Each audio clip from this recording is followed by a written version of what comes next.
This is the first in a series of 3 videos covering hybrid vehicle servicing, tools and repairs. In this video we're covering the tools used on hybrid and electric vehicles. Many garages and technicians still shy away from working on this type of vehicle.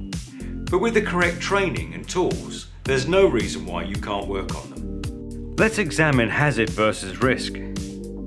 There is enough electrical energy in the high voltage battery to injure or electrocute a person.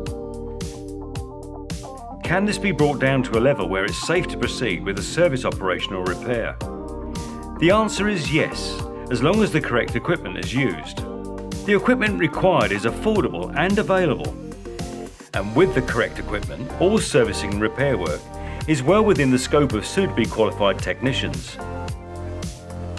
Firstly, an exclusion zone will need to be set up for the vehicle. The RWSB kit is designed for this. It warns that a vehicle containing high voltage is being worked on and not to enter the area. It should also ensure that the technician is not disturbed while carrying out his work. Then suitable signage such as the HVSA4 needs to be affixed to the working area, warning of high voltage. The vehicle keys and the vehicle itself need warning signs to be affixed. The hybrid tag should be fixed to the keys to signal they're not to be moved or used during the repair or service process. And hybrid sign notices need to be placed on the vehicle, warning of high voltage being present. HVG 1000 Class 0 Electricians Gloves are required at all times when working on high voltage systems.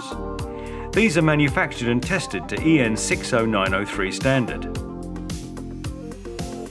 A GT117 pneumatic glove tester is required for pressure testing the electrician's high voltage gloves each time they are used. An HVM17 KO2 Electricians Insulated Mat is the next line of defence for safe working. This rubber mat is manufactured and tested to EN 61111 standards and is rated at 17 kilovolts. The TA320 Category 3 multimeter is an essential piece of equipment when working on high voltage vehicles. It's required to check for the absence of high voltage after the high voltage battery has been isolated. Once the high voltage risk has been isolated to the battery, the rest of the vehicle is safe to work on. It's good practice to always use VDE approved tools when working on any part of a high voltage system, even if there's no high voltage present. This ensures the safety of the technician in the event of a fault in the isolation system or incorrect isolation. The HRP45 rescue pole is a wise investment to ensure that in the case of an accident, the casualty can be safely removed from the electrical supply. There are 3 videos in the Sealey Hybrid series. Number 1 is what tools you require.